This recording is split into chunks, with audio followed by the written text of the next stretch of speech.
گناہ چھوڑتا ہے کس کی وجہ سے؟ کلچر کی وجہ سے. لیکن کلچر ہی اگر اس برائی میں مبتلا ہو جائے پھر تھوڑی چھوڑے گا. کلچر کہہ رہا ہے کہ شراب صحیح ہے, کلچر کہہ رہا ہے کہ لڑکوں سے بدفعلی ٹھیک ہے. لوط علیہ السلام کا کلچر کیا کہتا تھا؟ لڑکوں سے بدفعلی کوئی برا کام نہیں ہے. لوط علیہ السلام نے کہا برا ہے, انہوں نے کہا آپ علاقہ چھوڑ دو, آپ کو برا لگ رہا ہے آپ اس علاقے کو چھوڑ دو. لوط علیہ السلام نے کہا خدا کا عذاب آئے گا تمہارے اوپر, اللہ کی مار پڑے گی, بہت بڑی مار پڑے گی اللہ کی. نہیں مان رہے تھے وہ, اللہ نے کیسا اٹھا کے پٹخ دیا پوری قوم کو. تو اصل بات کیا ہے کہ جب آپ آخرت پر یقین نہیں رکھتے تو آپ صرف اس حد تک, اگر چاہو تو اس حد تک برائی سے بچو گے جتنا آپ کا کلچر اجازت دے رہا ہے. کلچر سے آگے آپ نکلنے کی کوشش نہیں کرو گے. ہمارے معاشرے میں جہیز ہے نا, کلچر کا حصہ ہے جہیز. ہمارے معاشرے میں گرل فرینڈ کا بہت زیادہ پھیلتا چلا جا رہا ہے, گرل فرینڈ سسٹم. کیوں؟ کلچر میں اس کو برا نہیں سمجھا جاتا. بھائی سب کی گرل فرینڈ ہوتی ہیں, سب کے بوائے فرینڈ ہوتے ہیں, عجیب عجیب واقعات ہوتے ہیں میرے ساتھ. اب کیا بتاؤں یار, آپ چھوڑو, پھر آپ بولو گے یار مفتی صاحب زیادہ فری ہو گئے.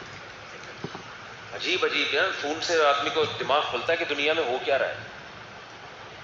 تو ایک مولوی صاحب نے مجھے فون کیا, مجھے بتایا کہ ایک لڑکی کا میرے پاس فون آیا کہ وہ خاتون ان سے کہنے لگی کہ ان مولانا صاحب سے, وہ کہیں کالج یونیورسٹی میں پڑھتے تھے, مولانا بھی تھے اور دنیاوی علم بھی حاصل کر رہے تھے یونیورسٹی میں. تو کوئی ذرا ہینڈسم تھے, لڑکی ان پہ لٹو ہو گئی. تو لڑکی نے ان سے, ان مولانا صاحب مجھے خود بتا رہے ہیں, مجھے فون کر کے کہا کہ آپ مجھ سے شادی کر لیں. مولانا نے کہا کہ دوسری کا دم نہیں تھا ان میں. انہوں نے کہا میں نہیں کر سکتا. انہوں نے کہا پھر کوئی بات نہیں, گرل فرینڈ بن جاتی ہوں آپ کی.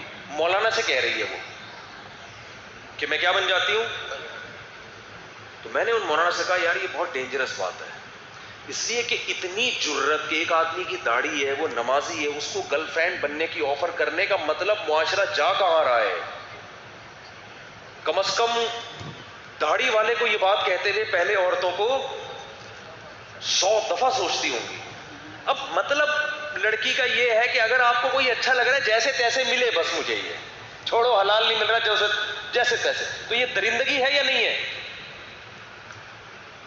گدھے گھوڑوں میں یہی تو ہوتا ہے, میوچل انڈرسٹینڈنگ ہوتی ہے کہ گدھے گھوڑوں میں پھر نکاح ہوتا ہے کیا. ایک دفعہ چائنا سے کسی خاتون کا فون آیا, صحافی تھی وہ کچھ نا وہ لکھ رہی تھی نکاح کے بارے میں, کچھ فضائل لکھ رہی تھی. تو مجھے کہنے لگی آپ بہت اس پر بیان کرتے ہیں, مجھے کچھ 2-4 الفاظ, اردو اسپیکنگ تھی یعنی تھی پاکستانی, تو وہاں سے ان کا میگزین چھپتا ہوگا. انہوں نے کہا مجھے 2-4 الفاظ بتا دیں نکاح کی فضیلت پر, کہ نکاح میں اور یہ گرل فرینڈ سسٹم میں کیا فرق ہے. میں نے کہا آپ نے ٹائم بہت تھوڑا دیا, تو گل ویلی دی تے پھل موسم دا والی بات کروں گا میں, ٹو دا پوائنٹ. اب میں قرآن و حدیث وہاں بیان کروں لمبا چوڑا, یہ تو بہت ٹائم لگ جائے گا نا. تو میں نے کہا دیکھیں انسان اچھا ہے یا گدھا؟ انہوں نے کہا انسان اچھا ہے.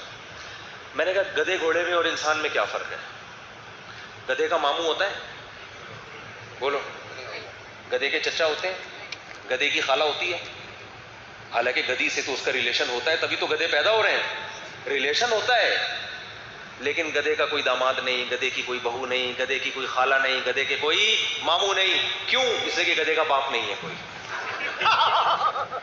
اس لیے کہ گدھے کا باپ نہیں ہے, صرف ماں ہوتی ہے گدھے کی.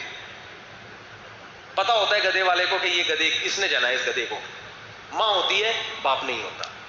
میں نے کہا باپ پوچھیں گی کہ باپ کیوں نہیں ہوتا, تو میں بتاتا ہوں باپ اس لیے نہیں ہوتا کہ ان میں شادی نہیں ہوتی. جہاں شادی ہوگی وہاں باپ ہوگا, اور وہاں خالہ, ماموں, پھپھی, چچا, بھتیجے, بہو, داماد, پوتے, نواسے, یہ رشتے ہوں گے. جہاں باپ نہیں ہے وہ گدھے ہیں. نہیں آ رہی بات میرا خیال. تو میں نے کہا نکاح انسان کو گدھے گھوڑوں سے کیا کرتا ہے ممتاز, کہ تم گدھے گھوڑے نہیں ہو, تم کیا ہو انسان. وما علینا الا البلاغ کہہ کے میں نے فون, میں نے کہا آپ لکھیں مضمون جتنا مرضی. میں نے پھر ان کو آخر میں یہ کہا, میں نے کہا گدھے کی جگہ آپ کتا بھی ڈال سکتی ہیں اس میں, بلے بھی ڈال سکتی ہیں, گیدڑ ڈال لیں, بھیڑیا ڈال لیں, ابھی آپ کا آپشن ہے. گدھے کی جگہ کچھ بھی ڈال. مجھے تو گدھا اچھا لگ رہا تھا ایسے موقع پہ, کہ فٹ کرنے میں گدھا زیادہ اچھی مثال لگ رہی تھی. لیکن میری طرف سے کوئی پابندی نہیں ہے کہ آپ اس میں گدھا گھوڑا ہی ڈالیں, میری طرف سے آپ کو اجازت. وہ میرے نام سے شاید کوئی مضمون شائع کرنا چاہتی ہوں گی. میں نے کہا میری طرف سے آپ کو اجازت ہے, اس میں آپ گدھے کی جگہ کتا ڈال دیں, گدھے کی جگہ جیسے لوگ بریانی کی دیگ پکواتے ہیں نا, بولے بھائی چکن ڈالو, بیف ڈالو اس میں, یا آپ بکرا ڈالو, کوئی تو ہم تمہیں اختیار دے رہے ہیں بریانی مزے کی ہونی چاہیے. تو میں نے کہا مضمون مزے کا ہونا چاہیے, اس میں آپ کو گدھا پسند نہیں آ رہا تو کتا ڈالتے آپ. کتے کا بھی باپ نہیں ہوتا, گھوڑوں کا بھی باپ نہیں ہوتا, بیل بچڑے کے باپ نہیں ہوتے, انسانوں کے ہوتے ہیں بھائی. تو معاشرہ اگر یہ گرل فرینڈ کا سیٹ اپ چلے گا تو معاشرہ باپ لیس ہو جائے گا. کیا ہو جائے گا؟ فادر لیس معاشرہ ہو جائے گا. وہ مزہ نہیں ہے پھر اس میں. تو خیر انگریزوں کو مزہ آ رہا ہے اس میں ہی آ رہا ہے, کہہ رہے ہیں ٹھیک ہے یار یہ بھی ٹھیک ہے. تو وجہ وہی ہے کہ آخرت پر چونکہ ان کا ایمان نہیں ہے تو اس برائی پہ انہوں نے کیا لیبل لگا دیا؟ بولو, اچھائی کا لیبل کہ یار کلچر ہے. میں نے ایک انگریز سے نا آسٹریلیا میں بتایا کہ میں نے کہا ہم لوگ کے یہاں ایسا ہوتا ہے, جہاز میں بیٹھا ہوا تھا, ٹوٹی پوٹی انگلش میں اسے گپ شپ لگا رہا تھا. تو میں نے کہا ہم لوگ کے یہاں ایسا ہوتا ہے, ہمارے یہاں اس طرح بچیاں رخصت ہوتی ہیں, ابا چاچا ماما. تو انگریز نے پتہ کیا بولا اس میں؟ Culture difference. اب زیادہ مجھے انگلش میں اس سے بولے, ایک تو آسٹریلیا کی انگلش بھی تھوڑی سی ویسے بھی تھوڑی سی الگ سی, کہہ رہے وہ یعنی اس کو شرمندگی ذرا سی بھی نہیں ہوئی. اس نے کہا یہ کیا ہے؟ کلچر کا فرق ہے. میں نے کہا چھوڑو کلچر ہی رہنے تو اس کو کیا سمجھاؤں میں بیٹھ کے. خیر یہ کلچر ہے, کلچر کا فرق ہے کہ آپ کے ہاں ایسا ہوتا ہے, ہمارے ہاں ایسا بالکل بھی نہیں ہوتا. ٹھیک ہے نا, تھوڑا بہت ان کے یہاں بھی ہوتا ہے لیکن اب اگلی صدی میں وہ بھی ختم ہو جائے گا. ان کے یہاں بھی کچھ فیملیز ہوتی ہیں, خاندانی ٹائپ کے لوگ ہوتے ہیں. تو خیر کہاں سے کہاں بات چلی گئی. تو بھائی آخرت کو ماننے والے اور نہ ماننے والوں کے لائف اسٹائل میں بہت فرق ہوتا ہے. جو آخرت کو مانتا ہے بند کمرے میں بھی گناہ سے بچتا ہے, جو آخرت کو نہیں مانتا پبلک کے سامنے اور بند کمرے میں اور.